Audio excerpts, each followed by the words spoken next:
All right, we're going to ProAM round 2 at Sebring Speedway, August 24th, 25th, which is this weekend. We just signed up this morning. We're a little bit behind on the curve here. We went through the whole USDC ProAM rule book. We're in compliance with everything. The only thing we didn't have was the head protector around the roll cage. Got that installed, so we're all good. So we just got to dial in the alignment, do an oil change, and the car should be ready to go for ProAM. I'll show you guys kind of the unconventional way of how I do my alignment. I don't take it to the shop. I've done it before. Caster is pretty much good, and then everything you can pretty much eyeball and use toe plates for. And yeah, let's get ready for ProAM. I guess before we get started, we can talk about the build a little bit. We got this car July of last year and kind of built it. We got the 945 garage wide body kit on there, Kenzai wheels, Mantis angle kit by FDF, and all the arms to go along with it, the FDF handbrake. FDF kind of makes all the perfect parts for the Corvette, so that's why we went with all of their parts. We got Corbo seats, Corbo harnesses. We're actually swapping out the harness to a Bridgemoto 2-inch to go along with the Hans. We last took this car to the 4th of July Drift HQ event, and last run of the day we actually broke it. We snapped the shaft that goes from the diff to the transmission. So what we ended up doing was actually getting it rebuilt, both the diff and the transmission to make it just a little bit more stout altogether. And then the diff, we got a 390 gear in it from a 342, so now we're going to be able to run third. That'll help us kind of keep up with some of the faster cars that are running 700 horsepower and that are going to have, you know, perfect gearing because they got the quick change and all that stuff. We had some cooling issues with the car, but Juan hooked us up and he actually made like a custom shroud on the inside and sealed the radiator and the fan together to ensure that it sucked all the air through. We were getting a lot of lost pressure before. Now we're good. You put your hand in there and it like sucks your hand to the radiator, so that'll be awesome. Car's got a BTR cam in it, making 460 wheel, unsure of the torque numbers, but she's pretty much dialed in a unit at this point, so we'll take her for her maiden voyage on the new gearing here this weekend. So let's get started with the alignment, the oil change, and we'll go from there.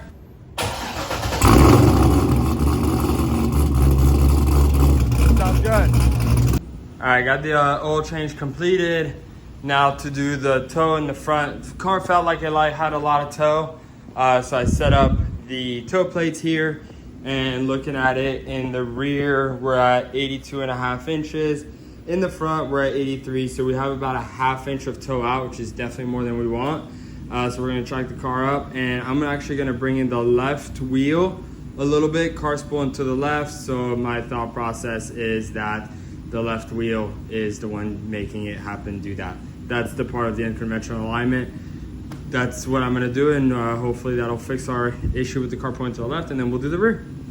Also, to check camber, I actually got one of these digital gauges that reads angles like this that you put on the brake caliper. We're reading 85 on pretty much, give or take, 84.7 to 85.3 using this. So we're within, you know, ½ a degree or so, depending on where I put it on the caliper, and that's usually pretty much good enough. So we're good on camber, so we just gotta take care of that toe. And that's a dialed alignment. 82 3/4 inch, 82 3/4 inch. If anything, it's got 1/16 more on the front, which is essentially what we're gonna want.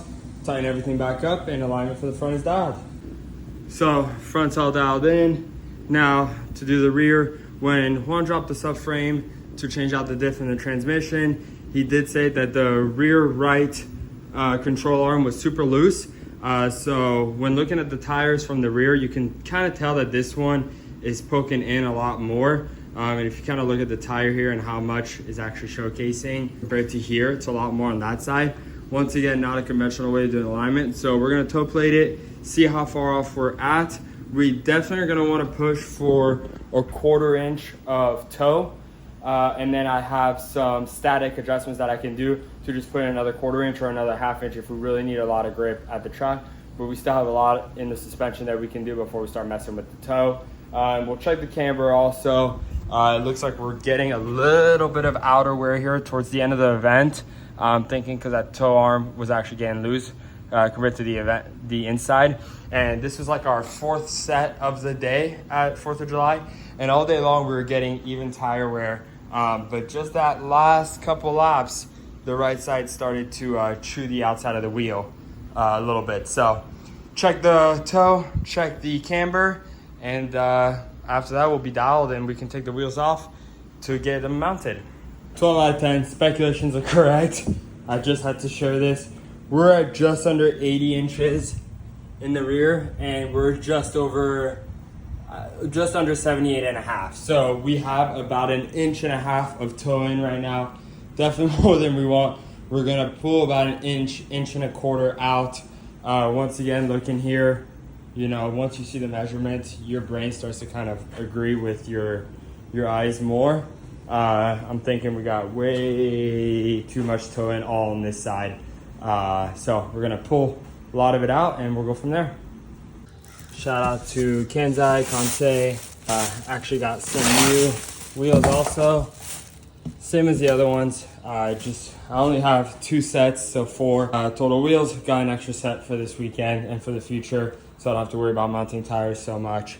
So just gotta install the valve stem, and I'll go mount some Zek Novas on there tomorrow morning.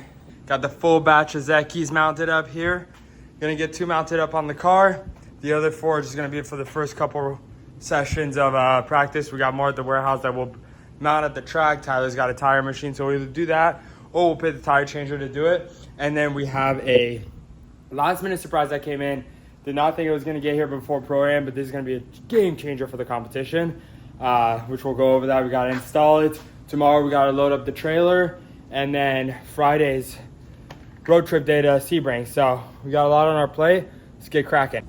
All right, Zekis are installed, and we got ourselves a fast cooling cool shirt full kit right here. Got the cooler, the hoses, all that stuff. Just gotta hook it up to the battery, figure out what we're gonna do. We did the Texas event a couple months ago now when I booked the Belhazen, which was the second to last time I drove the car, and it was a scorcher. I don't mind the heat, love the heat. We're in Florida, it's the best thing ever. But you tend to get dehydrated on these hot track days, being in the car for hours on end. So I decided to invest in one of these. Super stoked on it, gonna get it installed. Should make a huge difference. Just gotta figure out where to put everything. Gotta put a little brewski in there for the track day, so when we're done, got a cold beer. I will get everything dialed in. I'll pre-route everything, kind of show you guys how I'm thinking of doing it. And then we'll button everything up and get her squared away. All right, we got everything routed, super simple. We'll have to button it up, but in terms of length, we're gonna go cooler, straight dead center, easy bolt spot here. Can get it from under, just need 4 nuts and bolts. The line that's gonna feed the water is gonna go right there. The shirt has the exit port to the right, so we're gonna be able to route that cleanly right by the center console here. And then the wiring is gonna go along that. We'll probably tie it into the water lines. For the front, what we'll end up doing, I'm probably gonna end up putting this right in here. That way I can conceal it, be cool, and feel like I'm doing something. Turn that knob to adjust it to whatever. And then we're gonna run the wires around back, and we're gonna go down behind this panel. That's where the fuse box is. So we just gotta remove a few, I think 8mm or 10mm bolts, find a fuse, tap into it, and we should be squared away. Well, it's dark out, a lot harder than I expected. Got it all hooked up. Wiring's not pretty, controller's not plugged in, nothing's done. Just literally got it hooked up. I have an issue with this car. When I don't turn off the power from the main kill switch, and I leave the car like that for, say, first 12 hours even, the car just won't start. So typically what I need to do is I need to play around with these fuses here and with these relays. And as you can see, I even have this one set up like that so that I can see if it's opening and closing to make sure that it's actually initiating. For the longest time, I thought that it was the relay going bad. I went to like literally 20 relays. When I would pop a new one in, the car would start right up. But when I used an old one, it would never work. Didn't make any sense. Now I figured out that I just got to keep messing with it, and eventually it'll start. So I got pretty much everything wired up and hooked up in, I'll say, 20 minutes, and it took me an hour to start the car. Got the car started, got the system to work because I have it on a fuse that the car needs to be on for the suit to cool. Just in case I were to forget to turn it off, I don't want the suit to run while the car is off and drain my battery and come across the issue that I'm having right now.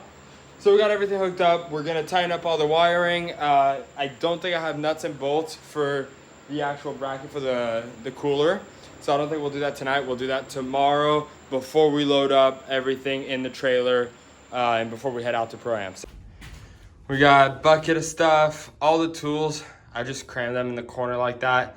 Not very organized. I don't bring a lot of stuff. I have 0 spares for the vet. I gotta fill up those gas cans. I got a full gas cans in the middle of the tire wall. And then it's tough to see with the light, but there's 4 stacks of tires. Some of them are for me. Some of them are for orders that we're bringing to Sebring. And we just gotta get the car loaded up in here. Taking it for one last sight lock. Make sure everything's good before we load her up.